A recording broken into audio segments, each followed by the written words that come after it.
নমস্কার বন্ধুরা, মানসীর কিচেনে সবাইকে স্বাগত জানিয়ে আজকে আমি একটা নিরামিষ রেসিপি আপনাদের সাথে শেয়ার করতে চলে এসেছি। আজকে আমি আপনাদের সঙ্গে শেয়ার করব ছানা পটলের রেসিপি। পটল খেতে খেতে যখন বোর হয়ে যাব বা একঘেয়েমি আলু পটলের তরকারি খেতে ভালো লাগে না, তখন কিন্তু এইভাবে ছানা পটলের রেসিপি বানিয়ে নিতে পারেন। দেখতে থাকুন আজকে আমার এই ভিডিওটি। সকল বন্ধুদের অনুরোধ জানাচ্ছি আমার ভিডিওটা সম্পূর্ণ দেখার জন্যে। আর দেখুন, আমি এখানে নিয়ে নিয়েছি আমার পরিমাণ মতো পটল। পটলগুলোকে একটু একটু খোসা রেখে ভালো করে বাকি খোসাগুলো তুলে ফেলে দিয়েছি, আর দুদিকেই কাট লাগিয়ে নিয়েছি। আর এখন ভালো করে ধুয়েই রেখেছিলাম আগের থেকে।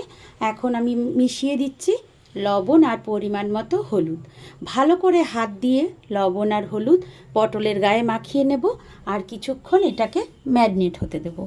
তাহলে কি হবে, সুন্দরভাবে ভাজা হয়ে যায়, নরম হয়ে যায় পটলগুলো, আর সুন্দরভাবে ভাজা যায়। আর এখানে দেখুন, ড্রাই মশলা কিছু নিয়ে নিয়েছি। ধনের গুঁড়ো, জিরের গুঁড়ো, লঙ্কার গুঁড়ো আর হলুদের গুঁড়ো, কাশ্মীরি রেড চিলি পাউডার, এটা সব কিছুই আছে পরিমাণ মতো। মশলাগুলোকে জলে গুলে একটা সাইডে রেখে দিলাম। আর এখানে দেখুন 100 গ্রামের মতন ছানা আমি আগে থেকেই বাড়িতে তৈরি করে রেখে দিয়েছি। আপনারা চাইলে কিন্তু বাজার থেকেও কিনে আনতে পারেন। এবার কড়াইয়ে গরম তেল হতে দিয়েছি। তেলটাকে বসিয়ে দিয়েছি, আগে থেকে গরম হতে দিয়েছি, একটু খুন্তি দিয়ে নাড়াচাড়া করে নিলাম। আর আমি সর্ষের তেলেই রান্নাটা করছি। আপনারা চাইলে কিন্তু সাদা তেল বা রিফাইন্ড অয়েলে করতে পারেন। এবার সব পটলগুলো আমি দিয়ে দিয়েছি, আর এইভাবে দেখুন খুন্তি দিয়ে নাড়াচাড়া করতে করতে আমি ভালোভাবে ভেজে নিচ্ছি।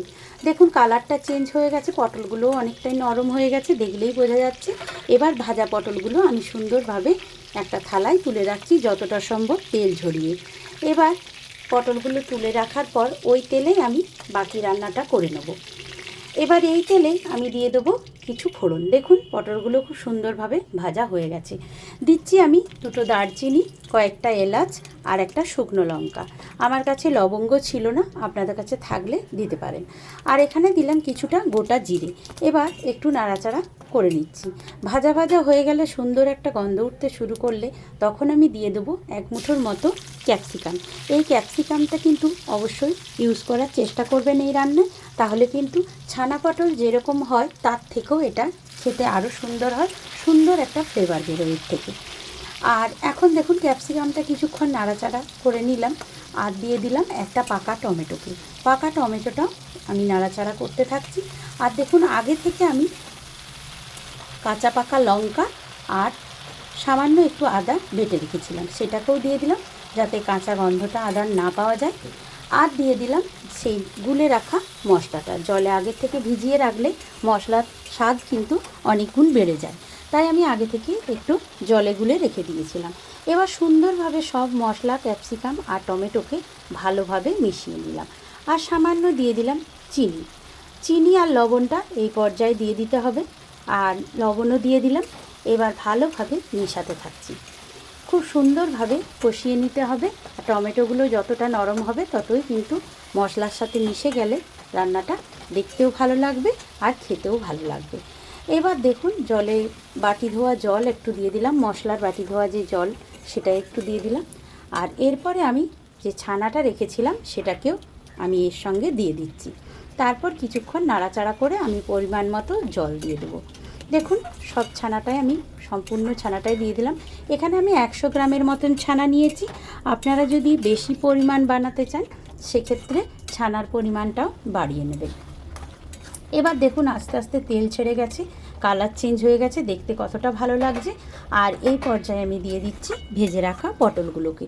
পটলগুলো দিয়ে তারপর কিছুক্ষণ নাড়াচাড়া করলেই আমি দিয়ে দেবো সামান্য একটু জল। আর গ্রেভিটা একটু জল না দিলে ভালো লাগে না, আরও বেশি টেনে যাবে। ছানা কিন্তু ঠান্ডা হয়ে যাওয়ার পর রান্নাটা আস্তে আস্তে জল টানতে থাকে, তাই গ্রেভিটা সেই বুঝেই রাখবেন যাতে জলটা টেনে নিয়ে খুবই চাপ না হয়ে যায় বা ঘন না হয়ে যায়। দেখুন জলটা পরিমাণ মতো দিয়ে আর এখন সুন্দরভাবে ফুটছে। আর বেশিক্ষণ ফোটাবার কিন্তু দরকার নেই, পটলগুলো আগে থেকেই আমার ভাজা ছিল। তাই এবার একটু সব শেষে দিয়ে দেবো এক হাফ চামচের মতো ঘি। ঘিটা দিয়ে আর নাড়াচাড়া করে আমি নামিয়ে নেব। আর এই নিরামিষ তরকারিতে ঘি দিলে খুব খুব সুন্দর একটা খেতেও লাগে আর গন্ধটাও খুব ভালো হয়। আর এই ক্যাপসিকাম দেওয়ার জন্য কিন্তু এর রান্নার গন্ধ, টেস্ট সব কিছুই কিন্তু আলাদা হয়ে গেছে। এটা কিন্তু খুবই সুন্দর লাগে খেতে। অবশ্যই একবার এইভাবে আমার মতো করে বানিয়ে দেখবেন। রুটি, পরোটা, লুচি, ফ্রাইড রাইস, ভাত সব কিছুর সঙ্গেই আপনারা এটা পরিবেশন করতে পারবেন। আর আমি দেখুন এখন একটা বাটিতে নামিয়ে নিয়েছি, আর দেখতে কেমন লাগছে আপনারা অবশ্যই কমেন্ট করে জানাবেন। ভালো লাগলে লাইক দিয়ে ভিডিওটি দেখে চ্যানেলটিকে সাবস্ক্রাইব করে দেওয়ার অনুরোধ।